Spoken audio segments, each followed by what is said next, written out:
business. Hey, everybody, it's 2 o'clock, and I'm counting numbers, so we have 5 people for the West Field Safe Show. I need 7 for a quad, Curtis may be here in a little bit, he's running late. After that, I don't know about Leandro or Richard from the Panera, and David can't make it, so we'll try our best, we do have a few action items, we'll just work our way around that. So, whatever meeting we're having to order 2, for the restaurant, Sarah, We are all here because we get here 2 hours early. you guys are wonderful. So at 2:01, I'll call the East Turlock GSA. And as it failed to mention, this is a joint meeting of the West Turlock and East Turlock Subbasin Groundwater Sustainability Agency Technical Advisory Committee.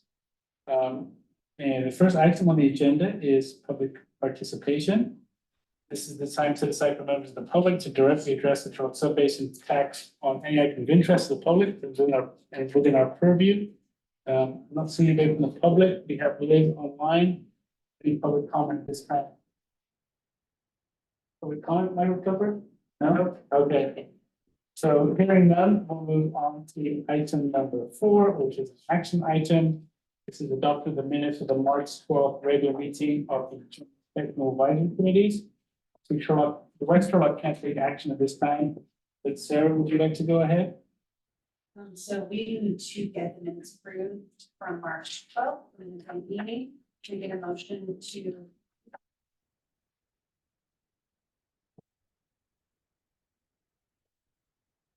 that a motion done? Yeah.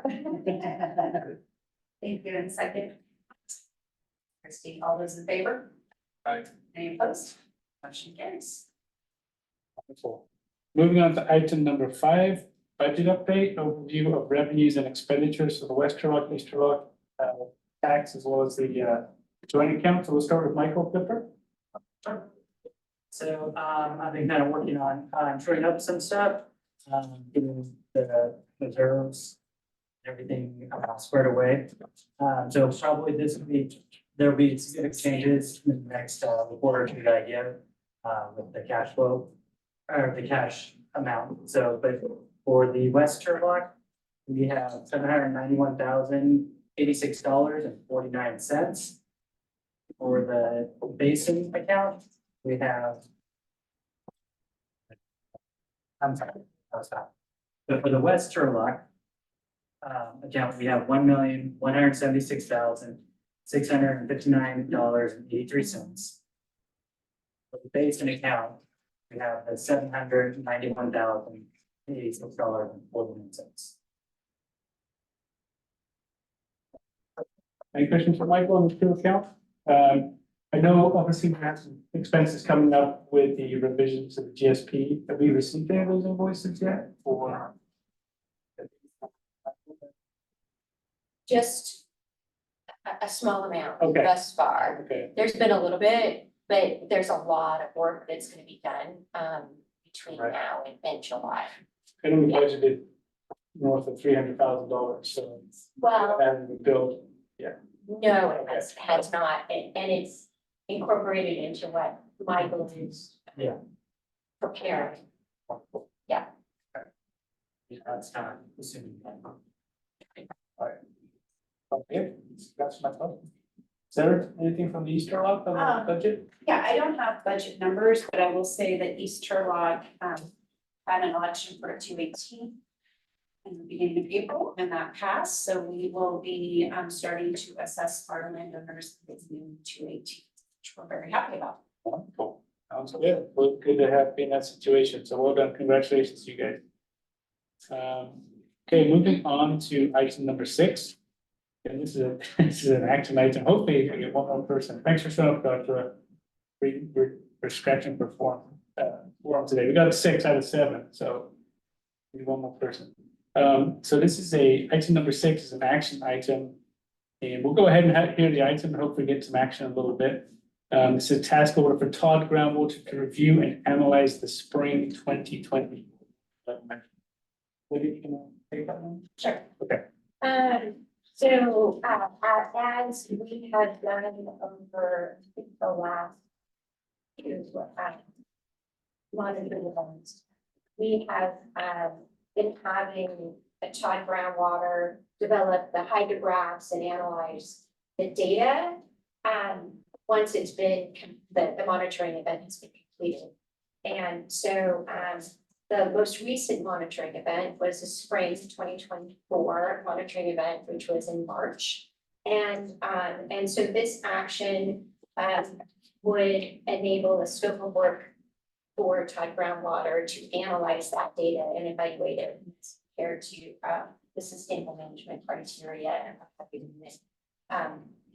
that would be available as the GSAs are completing their GSP revisions. So we'll have the data set for fall of 23 and the spring of 24 data completed and analyzed, and the information available for an understanding of where we were as we were.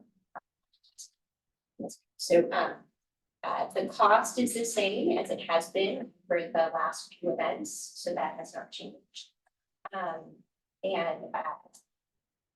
If the tax are in agreement, then we can move that forward. Although with West Turlock, we may have to move each other. I just texted Curtis. Got it. Yeah, he's getting close. He's getting close. Oh, good. Yeah. Okay. So we could wait on taking an action on the West. Yeah. For sure. On East Turlock, I believe that this was previously approved as part of our budget. So I don't know that separate approval is required. Although, you know, we could take action on the basis that we previously approved it. Sure. I don't think separate approvals required if the board has already. Yeah, the board, you know, both the board and the TAC has approved, splitting out the analysis, the data evaluation charges separately. So we can simply report that, West Turlock, we can take whatever action. Maybe I got a question. Do we have all the data in, anybody? Yes, I believe so. East Turlock submitted their data to the Department of Water Resources earlier this week. And Todd Groundwater has the data from the urban entities as well as TID, and the process of pulling that together and submitting it to DWR. Once all of that has been done, we can move forward with the full analysis. Sounds good. Okay, thank you. So we'll hold off on any action for the West Turlock. East Turlock doesn't need to take any action, so Jen's gonna note that in the notes. Okay. So with that, we'll move on to item number 7, which is revisions to the groundwater sustainability plans. There's a presentation by Todd Groundwater, and Liz, I see you there. Talking about the GSP revisions, including well impact analysis, project management actions, and the schedule. So over to you, Liz. Hi, thanks, Michael. So I'm Liz Elliott with Todd Groundwater, and let me share my screen so you can see my presentation. Okay. Can you see it? Yep, we can. Looks good. Great, thank you. Okay, so yeah, today I wanted to talk with you about our methodology for the well impacts analysis. And as a little background, in their determination letter, DWR wanted additional analyses to see what would happen, the effect on beneficial uses and users of groundwater if groundwater levels declined below the MT to the interim milestone for wells that had IMs that were below MTs. And one thing that they requested as part of this analysis was a well impacts analysis. Now, in mid-March, about a month ago, we had a meeting with DWR, and we went through a very similar presentation as you'll see here today, and discussed this methodology with them. It's a methodology that we have used in other subbasins, and they were completely on board with it. Didn't have any questions. They just nodded and said, this looks great. So we are in the process of doing this analysis, and we're actually pretty close to having some draft results for you. So we'll share those with you once those are available. So here's the approach. So the first thing that we do is we compile a database of well information, And we review known well construction information, specifically screened intervals for those wells, total well depth. And then we relate the well construction information to thresholds in the representative monitoring wells that have IMs that are below the MTs, as well as other RMWs. So we're looking at relating them to the MTs and also to the IMs, where the IMs are below the MTs. And then the next step is we evaluate the effects of these GSP thresholds and interim milestones on the wells that we have information for. So this is a map that shows the representative monitoring well locations throughout the subbasin as blue dots. And the blue dots that are highlighted green are the wells where we have interim milestones that are below the MTs. So these are the 2027 IMs that are below the MTs. So these are the real focus of our analysis. And as you can see, and as you probably know, most of the wells that have IMs that are below the MTs are within the Eastern Principal Aquifer, but there are a handful of wells in the Western Principal Aquifers. I think there are 3 in the Western Upper and 1 in the Western Lower. So this is the same map, but shows all of the existing well information that we have gathered. So these are existing wells with construction information that we've gathered from our GSP data management system, from recent model updates, as well as DWR's online database of well construction reports. The acronym is usually pronounced OSCAR. So you can see we have really good well coverage throughout the entire subbasin.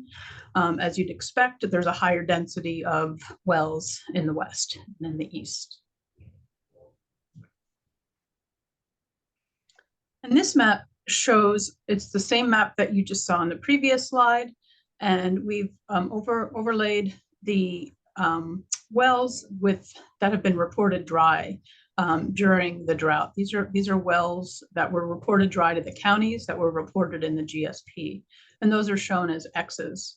So in general, the wells that were reported dry are sort of in the central part of the subbasin, and also some along kind of the river boundaries. Hey, Liz, can I ask a question? Sure. How far does that data go back, the dry well reports? The dry well reports. Oh, these are based on wells that were reported dry during the drought. So during the 2013 to 2015, 2016 drought.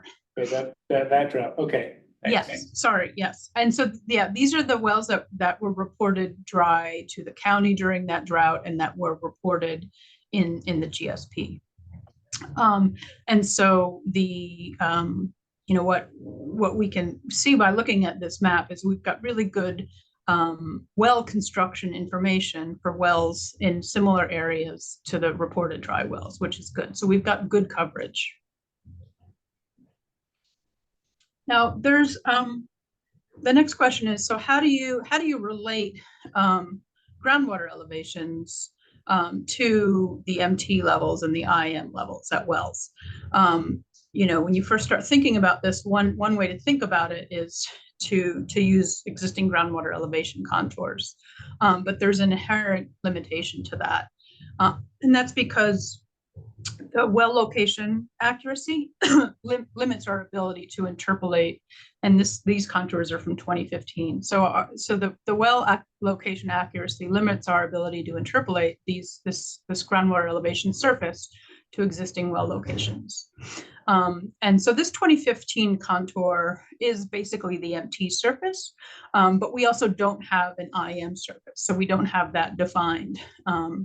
So instead of using contours, we've taken a different approach. And that approach is called using Tyson polygons, and it's sort of a grouping approach. And I'll step you through what we are doing. So the first thing is this map on the right is just a map of all the blue dots are wells, and the blue dot that's circled with the red circle is the RMW. So the first thing that we do is we identify for each RMW what are the existing wells that are closest to that RMW? And then we assign the wells that are closest to that RMW to it. So we basically are grouping them into these what are called Tyson polygons. And then we review the well construction information for all of the wells that are assigned to a given RMW. And we summarize these well characteristics for each group in a table or database like this. And then we compare these well characteristics or well construction information to the GSP thresholds, to the MTs, and also to the IMs for each RMW grouping. And so that's how we can indicate whether when an RMW reaches the MT level, we compare that MT level at the RMW to the well construction of all those wells in that group to see if that MT level is below the base of any of those wells in that group. And if it's below the base of any of those wells in that group, then we can assume that that well is vulnerable or potentially dry at the MT. And we go through the same analysis at the IMs.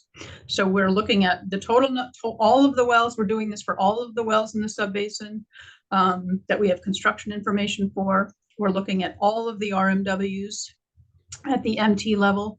And then we're looking at the subset of RMWs that have IMs. And so we're comparing, sort of the percentage of wells that are potentially dry at the MT to the percentage of wells that are dry at the IM, and seeing what the difference is there. Because the difference between the number of wells that are dry at the MT and the number of wells that are potentially dry at the IM would be the impacts of those groundwater elevations declining from the MT to the IM, where it's below the MT. So that, in a nutshell, is the methodology. Does anybody have any questions? This is Juan. So when you have those other clustered wells around and you're looking at that data, do you even factor in like which wells are pumping more or anything that would have a greater influence on any of that, or that doesn't come into play? I'm sorry, it's a little muffled. It's hard to hear, but did you ask which, are we factoring in if wells are pumping nearby? Yeah, that would have a greater influence on those MT levels, right? Yeah, no, we're not looking at pumping at all. We're just looking at groundwater elevations at the MT and the IM, regardless of whether they're pumping or not.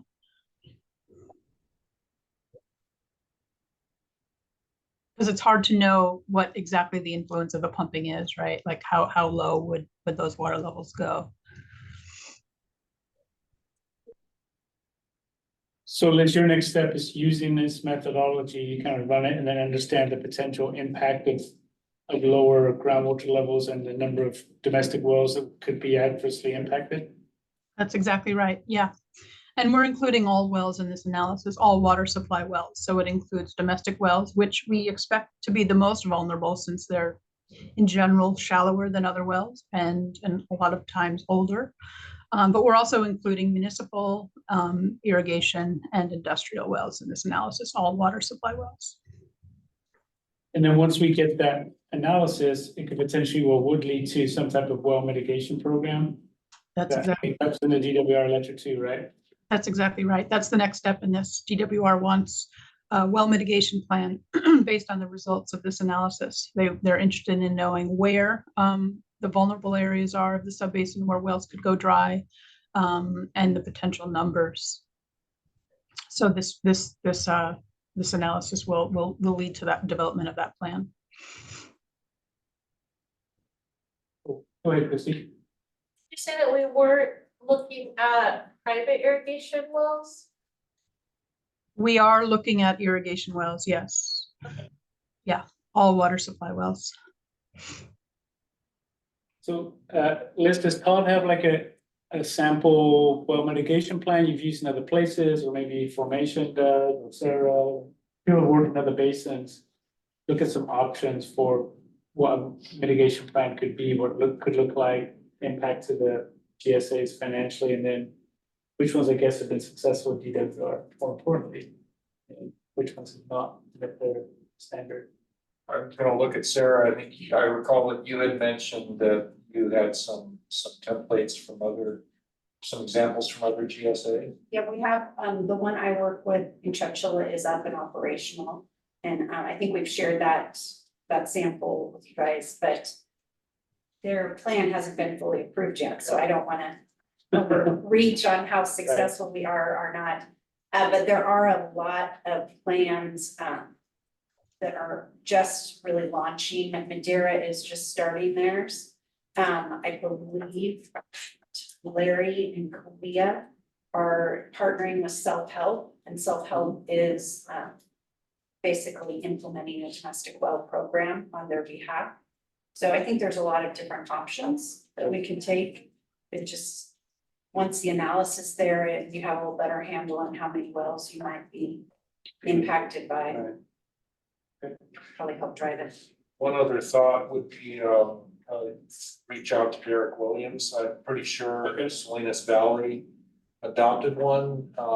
The caveat there might be that they may have adopted it early, so it might not reflect the DWR's current thinking. Okay. Good lead. And I do know that one of the main thrusts has been, how much are you going to fund? And like in Chowchilla, we put a cap on how much per well we would fund, and we got quite a bit of pushback about that. But added in, if we would review if there was a need for more funding. Right. Utilize funds if necessary. Seem to be acceptable. I think what I'm struggling with personally is like, I get the lower water levels improving the well, but what if it's a 60-year-old well, the well screens are shot, the pump's old, and maybe that's the issue, not necessarily water levels, right? Then what role do the GSAs play? Is it like a sliding scale, or it's interesting to see how those programs are put together, or just bite the bullets and what the heck? In Chowchilla, if it went dry after the start of our GSP, we are replacing it, but only the hole. We're not replacing the equipment. So Okay. that kind of alleviates that problem of how old is the well? Was it, the casing fall apart? And so we will dig the hole and pay for the cost of that, and then replacement of the equipment is on the homeowner. Okay, it's interesting, good to know, thank you. All right, any other questions on this item? Thank you, Liz. Thank you. I'm gonna bask in the glory of the quorum. Is there any way to get a copy of that presentation? Yes, absolutely. Yeah, we'll post it on the website following the meeting, yeah, Okay. and then I can send it out too. So about 2:17, let the record show that we had a quorum here in the West Turlock GFA. So if everybody's concurrent, we'll go back to a few action items so we can take care of some business and keep things moving. So item 4A was approval of the minutes of the March 12, 2024 regular joint tech meeting. Those minutes were sent around earlier, a chance to review them. We have a motion to approve them or amend them. Motion and second. Any further discussion? All those in favor signify by saying aye. Aye. And the motion, so the minutes are adopted for March 12th meeting. And then we have item number 6 for the task order for the review and analysis of water level measurements using Todd groundwater in the amount of $17,500 for the spring 2024 water level measurements. And that we reviewed those earlier. A motion to approve that task order. So motion from Curtis, you have a second? Second from Mike. Any further discussion? All in favor signify by saying aye. Aye. Any opposed? Okay, motion stands approved. Okay, wonderful. Okay, now we're going back to regular order. Back to item number 8, which is groundwater sustainability plan manager. So under the signal regulations, each GSP has to have a plan manager. I'm sad to report that Debbie will be retiring from service to Turlock Irrigation District at the beginning of May. And she has served valiantly as our plan manager and head shepherd and whatever else to keep us moving these last few years, and we will be without her help, so that's exactly, kind of mix, right? Darn it. I'll make the motion, she doesn't retire. Yes. Good luck with that. Right. Yeah. Our share is 3.16%.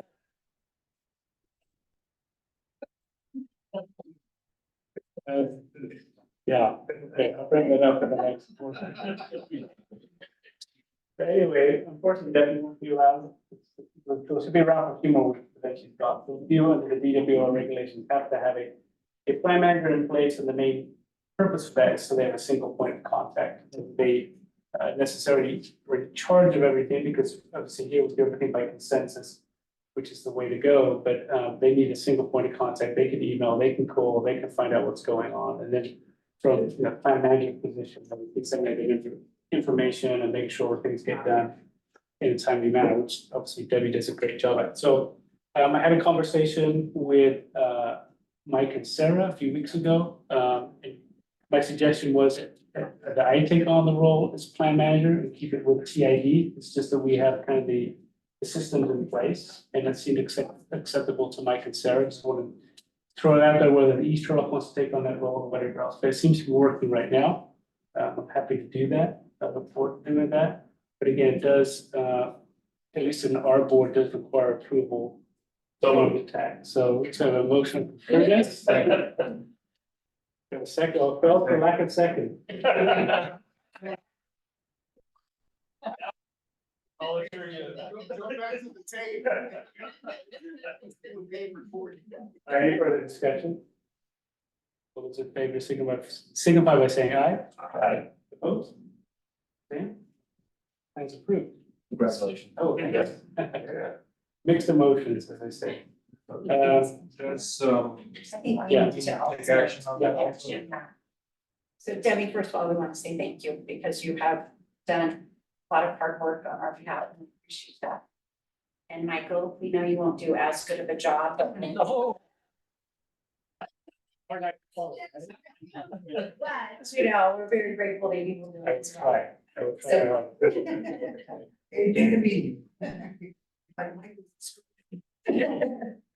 But can I get a motion from East Turlock to approve Michael as the manager? Second, I'll second. Thanks. All those in favor? Aye. You opposed?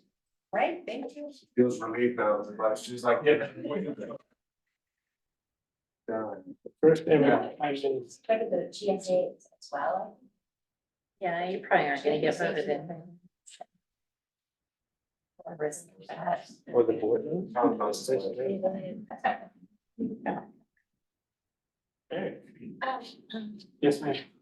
There was, I think Mike was prepared to talk about the GSP revision as well. I apologize, Mike. Oh, no worries. I didn't even realize I had been skipped. So we had a report from Liz talking about the well mitigation plans. And then, your name is on there too, Mike, so if you have any updates. Activities from your perspective or rural perspective from information, environmental, and what's happening with the GSP revisions. Yeah, I was just gonna go over what we presented to Shane Edwards briefly, just to get everybody up to speed on what ETS GSA is doing. That'd be fantastic. So, all right, so in a nutshell, what we're doing is taking the initiatives, our projects and management actions that we developed since submittal of the plan that was found inadequate, and making sure that those get recognized in our updated plan and put together in a logical fashion as our pathway to sustainability, which is really what the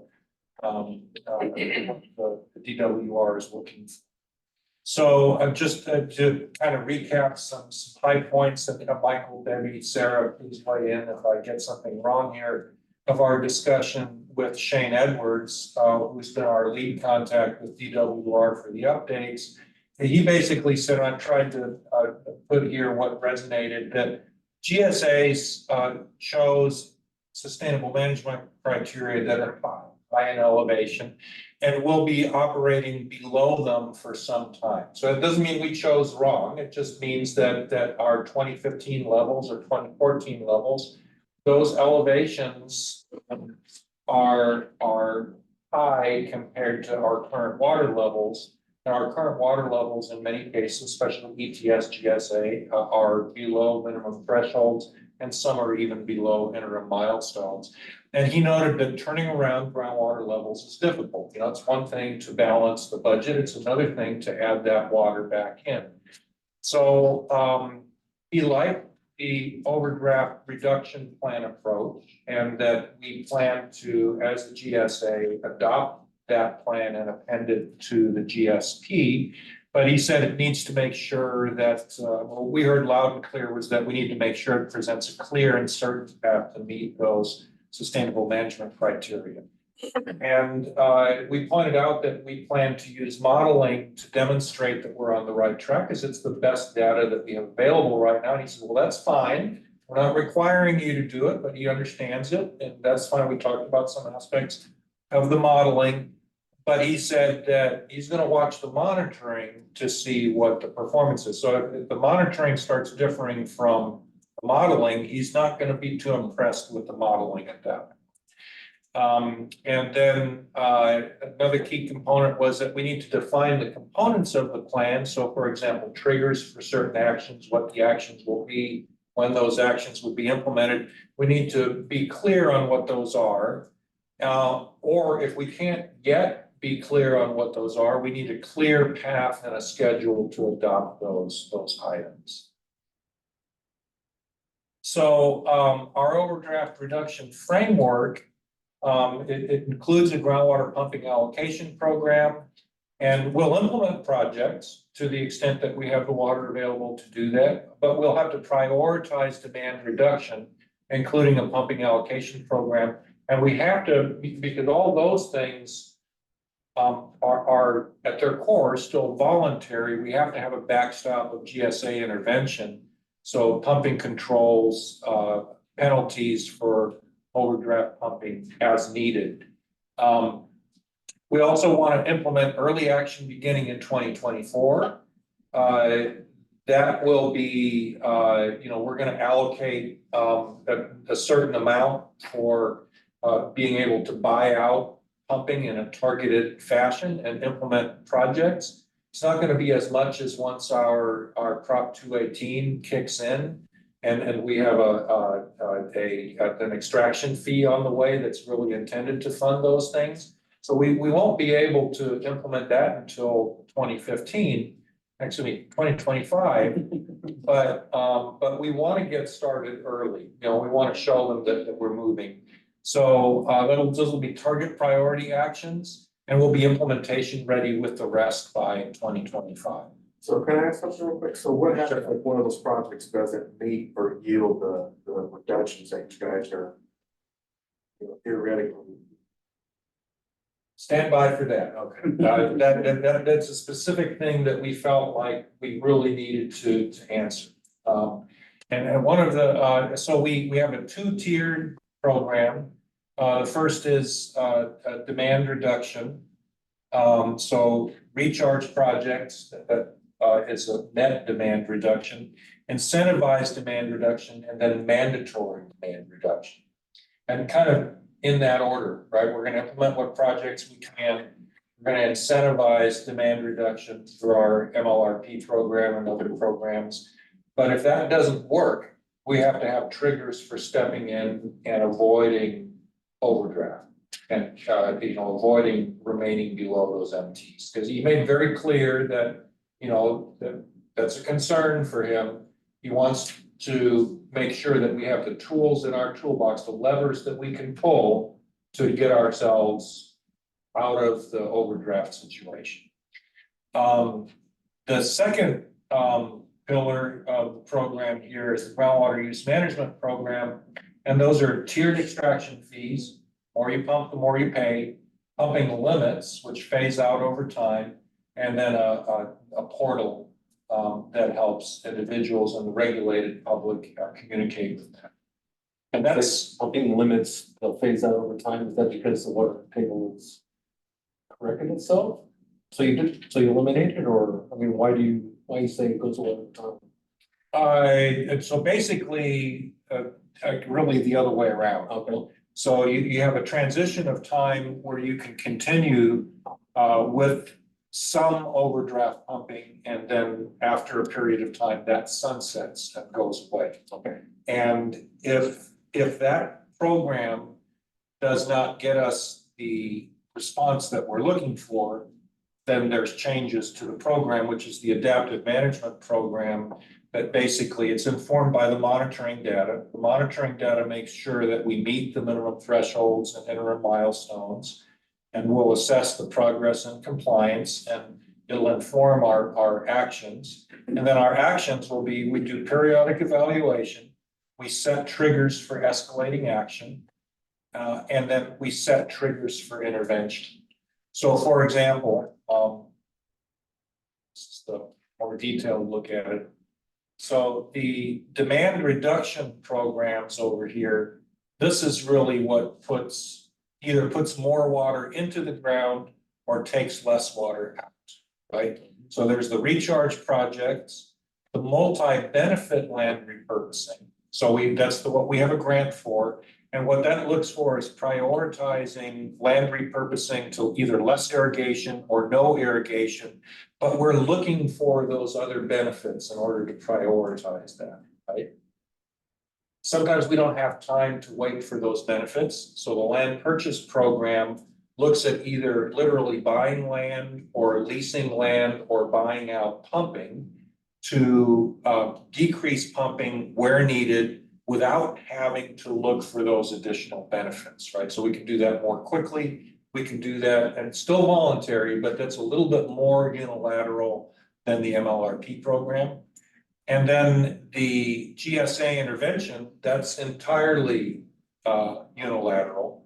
And that's, we have the authority to adopt penalties up to $500 an acre foot if we need to, without a Prop 218 process. SIGMA gives us that authority if we need it. We don't want to go there, but we can if we need to. And then pumping control, we have the authority to regulate pumping. So we need to adopt that policy to make sure that we're ready to do it. Again, we don't want to do it. You know, our preference would be MLRP as a fallback, targeted land purchase or pumping purchase. But if we need to, we have to be able to intervene. So that's where, and then that's supported by this blue box here, which is the groundwater use management program. So that's the feed program, the portal, and policies, rules, and regulations that are you know, these are basically the management systems for the implementation. And then the monitoring program informs this adaptive management framework, where we take the monitoring data and we evaluate the data relative to our sustainable management criteria. And if they warrant action, and what Shane wanted to be sure is this is not squishy. We have to know when it warrants action and when it doesn't. We have to define these thresholds. If it doesn't warrant action, then we continue in this loop. That's the green light, and we continue with business as usual. We implement the program as proposed. But if it warrants action, then there's three different kinds of triggers. There's yellow, orange, and red. Yellow is a course correction. So a course correction would be, we're not quite getting what we want out of the program. We're concerned that in the long term, we're not going to get there. We need to adjust the program. Maybe we need to pay more incentives for our land purchase program or for our multi-benefit program, you know, that sort of thing. Priority action would be, for example, in our incipient subsidence area, where we want to focus MLRP, we want to focus land purchase, we want to look for opportunities for recharges. So that's a focused priority action. And then the red trigger is intervention. We're in trouble, we need to get out of trouble, people are not cooperating, we need to step in. So this is a better look at the groundwater use management program and how it works. We'll have reduction targets These are being developed. Probably we won't be ready to have specific or final targets out there because what we're doing in time for the GSP update, because what we're doing is we're developing our rules and regulations for our Prop 218, and that's not going to be adopted until early 2025. But we'll have a certain path for getting there, and we'll have a proposal for what it looks like. So what's the deficit that you guys have to offset for, as far as to make up water to the reduction? What's that deficit that you guys are? So the deficit that we're looking at, I'll get to that in the last slide, is from the modeling data, from the GSP modeling data, you can back out that the estimated sustainable yield is about 95,700 acre feet below the average extractions of 249,000 acre feet. So we have to come down from 249,000 acre feet approximately by about 95,700. And what I usually tell folks, the only thing we know for sure about those numbers is that they're wrong, but they're the best numbers that we've got. Yeah, exactly. But is it gonna be phased out over like baby steps, like phases, or is it? Yeah, so what this shows is that we'll have a phase 1 reduction target. So we have our baseline groundwater use rate. So our estimated allocation is here. This assumes the 95,700 reduction. And for a time period, you can pump above that if you pay a lot of money, but it goes away. And then you can pump a little bit above that for a longer period of time, but it goes away. And so what we're doing is we're evaluating this using the modeling to make sure that that puts us on the right trajectory. If it doesn't, then we'll adjust this to make sure it's consistent with the modeling result. We don't have all the modeling results yet. So, that's something that we'll look at once we get the modeling results. And this is all ag, right? So, this is primarily ag. I mean, non-ag doesn't, we have some dairies, maybe a few food processing facilities, but it's primarily irrigation. Have you considered having some of these wells being retrofitted with data loggers that would give you more accurate information rather than you really know what's going on? I mean, you can see the frequency. Right. There's no ifs and or buts about what's going on, with that. So what we have decided is that at this point, we're defaulting to ET as the measure for consumptive use as a surrogate. So what we've done is we've worked to set a baseline based on ET, and these reduction targets are going to be based on ET. So we're proposing to start with a 10% reduction target, and then we'll scale that up to a 20% reduction target. And this estimated allocation is closer to this, it's just above a 40% reduction target. And that'll be measured using ET, but folks will have the option of metering. And the reason for that is, I mean, if we could implement metering in a hurry, we would go that route. But it's a big job to get all those meters out there and use metering. And so that's something that, we can get started right away if we use ET. And as long as we have some smart rules and regulations around it, if we compare our ET baseline to our ET measurement, we can use it to manage the amount of reduction that we. When I was at San Joaquin, we used data loggers, and it was a pilot project. It was the North San Joaquin Water Conservation District, East Bay Mud, and the county being, the umbrella for the project. And we retrofitted specific representative wells, monitoring wells. And so basically the pilot project was that they would take water from the McComb, they would inject it into the ground, and each agency could get 500 acre feet of water as a pilot, right? So that way East Bay Mud can, and they get wheel it out, wherever they needed it. But when we deploy those data loggers, which are very easy, and you have a portal that's up on a high side, you can set the frequency, and I mean, you can clearly see what's going on a day-to-day basis. Depending on how, you can tell, hey, upload, 2 times a day or, however you want. And, but the level of accuracy, because we proved, we took measurements manually and then did the data loggers.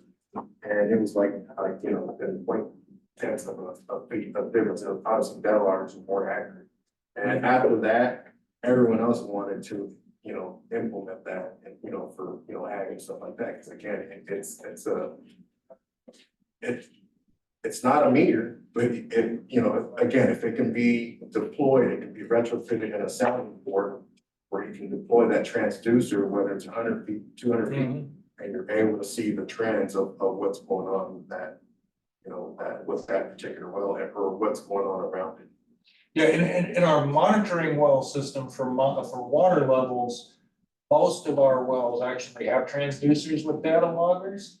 What we don't have is, well, let me back that up. We have a number of growers that have their own meters on their extraction wells, but not by any means 100%, and we haven't verified that they're all properly installed. So where we would like to, the board's direction or preference that they've stated is that, well, we'd like everyone to be on meters, but we can't get there quickly enough to start implementing the program. But we can get there with ET, and we've started collecting the ET data from Land IQ, and we've gone back and analyzed historical data going back to 2003, and so we know what our baseline ET is. So as a matter of convenience and kind of uniformity, that's why we've chosen ET as the measure to get started. But I'd like to talk with you further offline, because I think, we do need to understand the metering alternative better. And that's where we want to go in the long term, but in the near term, it's decided on ET. And the 3 months that we had deployed it had dropped about 10 feet as far as, I mean, you could clearly see like every 3 days, right? When they would, it'd go down and then it would recover a little bit and then pump again. And it just, you would just see the trend. I mean, like it would tell you the story of what's going on. It was pretty neat, but I mean, and just to put things in perspective, the cost for, it's about $2,600, for the equipment and everything. And the annual service, for the data loggers, again, it's basically, but we can talk. Okay, yeah, let's do that. So the idea here is that our reduction goals and our charges are gonna be in sync.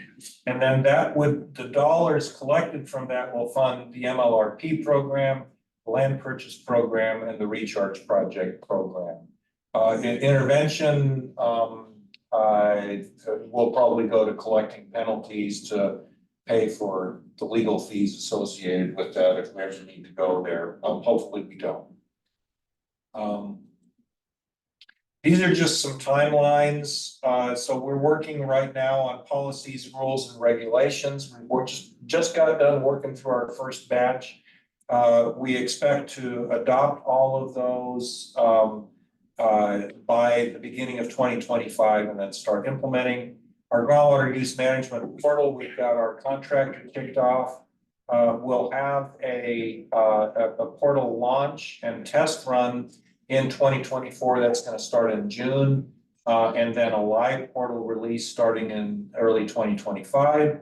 The Prop 218 groundwater use fees also we expect to adopt those in early 2025. And then GSA intervention to control groundwater extraction. We need to adopt a policy so that we can do that seamlessly, and that will also start early 2025.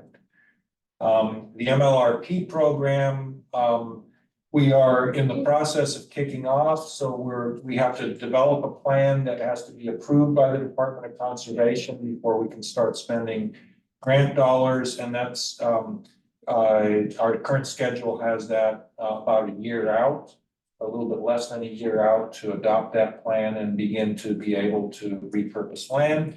And the land purchase program, we would like to start in a small way in this next fiscal year And that's gonna be more targeted at this point, so we'll develop the policies around that as we go forward. It gets complicated, especially if you're looking at long-term ownership or easements and so forth. So we'll just treat that on a case-by-case basis for now. And the recharge program also, I mean, currently we have the Republic Water program that we're looking to expand, add more programs to it as we go. That's also gonna be planning on a case-by-case basis, so no. You know, eventually we'll have to have a more, you know, a broader plan for that. As our first targeted action, we want to develop a subsidence and ion exceedance priority action plan. So that'll include enhanced monitoring of subsidence. I know WTS GSA wants to take some action in this too, so this will be a joint plan. We expect that we would put in some subsidence monuments as well. I think that'll be probably the most cost-effective way for us to answer some of the questions about our data, you know, in the center of our Kona depression, which is a little bit sparse and wouldn't expect much subsidence there, but you know, we're seeing some spots, so you know, we need to monitor it to see what's really happening. Land purchase and irrigation retirement program starting in 24-25. Prioritize MLRP near the subsidence and ion exceedance areas, and then develop triggers for program escalation. And this is just kind of a look at what our net demand reduction looks like over time. So currently we're on average per the model, we're at nearly 249,000 acre feet. And our sustainable yield is almost 100,000 acre feet below that. And then this shows the combined implementation of all of our planned projects and management actions over time. So that, you know, we cross this threshold roughly in 2034, so roughly in 10 years. We're gonna need to go below that threshold to come up to measurable objectives. How far below remains to be determined. This amount of over reduction, we have to see. I mean, it may not be enough. Okay, so this is based on the 21,000 acre feet of land repurposing or retirement to non-irrigated use. And if we needed to go to, let's say, 30,000, it would come down roughly about here to the 100,000 line.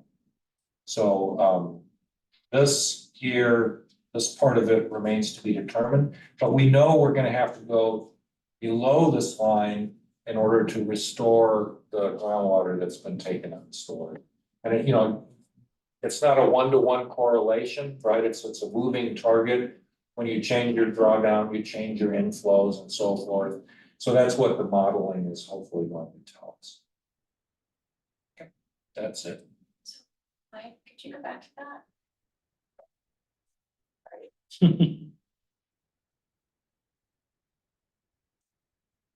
So one of the things that we kept hearing from GWR was that they wanted to see the bottom be in 2027 and then start going back up. Yes. Are you confident that rate will achieve that? No.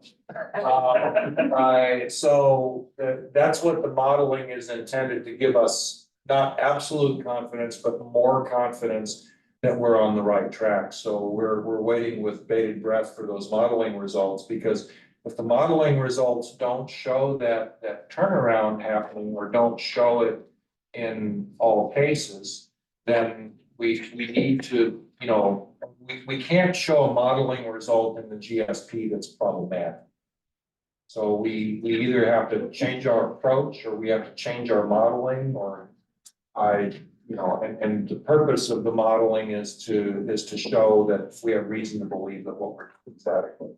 Surprisingly, in the first batch of modeling results, the problem was up, I think it was a little bit upstream from Turlock Lake. We had a well that's a problem. So that caught my attention and got me thinking, okay, what is this? But I haven't had a chance to wrap my head around it yet, but we may have those kinds of cases. where we need to be able to speak to that, hey, this is an area we're gonna need to watch, here's what we might do in that area, or here's what we think is going on. So I was gonna say, so the recharge that you guys are gonna do, I mean, honestly, I'm not feeling what you guys' soil types or whatever, you can only recharge so much, so have certain sites have been identified where you can recharge more, where, you know, based on the soil samples that boards or whatever exploratory work you guys have done to determine. So two things. One is that, you know, the reason that ETS GSA has a problem is because it's almost 100% on groundwater. So surface water availability is, well, maybe that's an overstatement, largely on groundwater. The surface water availability is limited, right? I mean, it's outside of the TID surface area. And TID is kind enough when there's surplus water available to implement the replenishment water program. So we're actively looking for ways to expand that, and a lot of that down near the Highline Canal area actually tends to be our more permeable soils. Our more problematic soils are further upstream in the Meriden Formation, so you've got highly productive aquifers, but not much recharge. And so the bulk of our levers that we can pull is not to pump the water in first place. So, you know, that's why the MLRP program and the demand reduction program are always going to be But I mean, to answer your question, yes, but you know, of course, we're looking at that kind of in the western 1/3 of our GSA. The soils are better for recharge. If you go to Belico Cortez, they're great. I mean, there's the former dune sands, the Delhi sands. Those are really good for recharge, and we want to look for those opportunities to use either local water or operational water for recharge. Sounds good. No questions? I just want to say that the meetings with DWR have been very productive, and that Shane, the DWR rep, has been very forthright, which has been very helpful, because then you know you're actually moving in the right direction. And I think that's quite different to the plans were submitted in 2020, they didn't go the same direction. And so I think that's good. And I also want to thank Mike and Sarah for their leadership. Shane's provided some information or some direction, they've taken that and taken it back to their elected and appointed officials, and I think it's it's yielding fruit, and I'm looking more optimistic than I did for a long time about all this stuff. So I think we're moving in the right direction, and kudos to the East Charlotte folks for really taking the bull by the horns and addressing some issues, longstanding issues. So again, I think we're moving in the right direction. Again, it's like anything else, it's all going to come down the last couple of weeks. There's a lot to do for the modeling team and writing the revised GSP and all that stuff. So buckle in and stay tuned, but yeah, I think we're moving in the right direction. So again, I appreciate everybody's been involved in that, and obviously Debbie too on the Turlock side. Okay, again, sorry, Mike, I missed you, but that was probably most exciting information we had today. I'm excited about it. You know what? I'm not depressed about it. But again, it's like seeing that lines start to cross, maybe it'd be a different timeline, we don't know, but at least we show we're moving in the right direction. I think that's. I'm just curious what sort of feedback I've got from the board or the doc such. What sort of.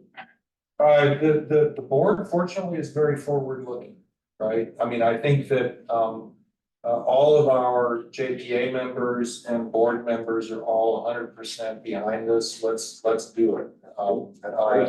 We do have some folks that are probably in denial. I think those are by and far in the minority. So I almost everyone that I've talked to, even the ones that don't like it, are saying, yeah, we recognize we need to do this. And that's great, because you can only kick the can so far before they drop the hammer, right? Yeah. So I think we've seen what state water board intervention can look like for the people down south. And clearly you lose all local control, lose any chance to control your own destiny. So least this way, we still have our hands on the levers. We might have to pull them more than we like, but at least we have our hands on the What I've levers. learned is that if you do something, they're not happy with it, at least you've done something, right? But when you don't do nothing, it's like, hey, not only were you not doing what you're supposed to, you're gonna have to do this and this, you know, that's ridiculous. You don't want to do it. Like, I mean, for me, it was stormwater, right? The unfunded mandates, like, well, like, get it done. I mean, you gotta find ways, right? I mean, again, you're a small agency, it's like, I fund this, unfunded mandate. It's not real estate. Well, we haven't done anything yet. Well, but and, I mean, you're laying out the framework where you're getting buy-in. I mean, that's huge. Yeah. That's huge. I mean, that's, Water reduction was gonna be the necessary evil in this. nobody wants to hear that. Yeah, I'm Nobody wants to very hear that. grateful that it's going in that direction. You know, and it's like one of those things, right? Well, you know, you're doing your part, but then your neighbor over there is sucking away at it. It's like, well, can't work that way, right? There's gotta be that. Yeah, exactly. And, you know, I think, you know, what's hopeful about it is that, you know, if the cornerstones can still be voluntary. You know, if it can be an MLRP program where we pay for projects to the extent that we can. And we have a land purchase program that works, as long as it, you know, if it's voluntary, it's really workable. You know, when it gets involuntary or state intervention, that's when it's really. And so that includes GSP revisions number 7, which we went back, we've already taken care of number 8, which is the GSP manager, and so now on to item 9, Sigma related updates. The only item I have on there is grants, and who's doing that one, anybody? John Michael, I have a couple of things to report. One is there is an NRCS grant program coming up that we've reported on in our TAC, and we'll be reaching out to you and some other folks separately. It's a regional planning grant program that nationwide they're releasing 1.5 billion. Maximum grants up to 25 million, and what we're looking for is you know, recipient like sponsor agencies, and looking at, is this something that's going to be regional, such as through the MPAT program, which sometimes has come forward, like the KRCD, for example, sometimes has come forward as an agency that's willing to receive a grant on behalf of a broader area. We haven't spoken to them yet, but I probably should mention specific agencies before we talk to them. But we will also want to look, you know, locally at, you know, is this something that the counties would either, or the RCDs or TID, or, you know, would want to either collaborate on, or one would come forward as the lead agency. And it's looking at applying, you know, basically agricultural best management practices. And there's a large set aside for water challenged areas in the West. So stand by for that. We'll have more specifics. There's another grant program. It's the one that we applied for the domestic well mitigation program. Round 2 is coming out, and we're looking into that. So we'll report further back on that. Again, That's a state grant. yeah, that's from the Office of Planning and Research. And that is due, both of these grants are due in July, and we kind of need to come to a decision point by May in order to move forward. Good new opportunities. you get Sigma related updates, Deputy Huntington? This is your last TAC? The one that, what, you say something?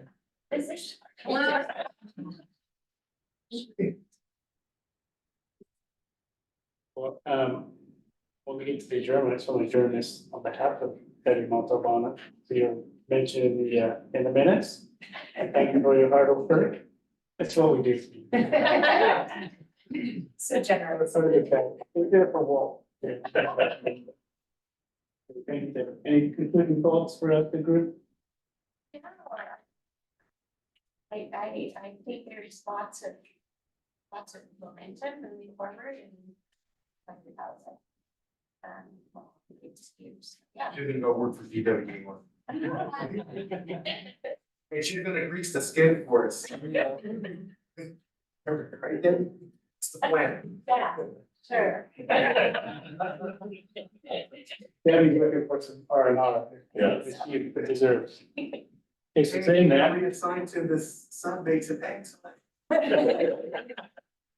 our next joint tech meeting is Tuesday, May 14th at 2 p.m.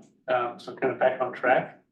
So with that, Westfield, I'll take a motion to adjourn on behalf of everyone for following. Very grateful Westfield GSA. Thank you very much for your hard work. I will gladly make that motion. Okay, you have a second? Good job. All in favor, signify by saying aye. Aye, we are adjourned. Congrats. Congrats and cheers. Easter lock? Easter Lock would like to adjourn the meeting as well. We do it as well.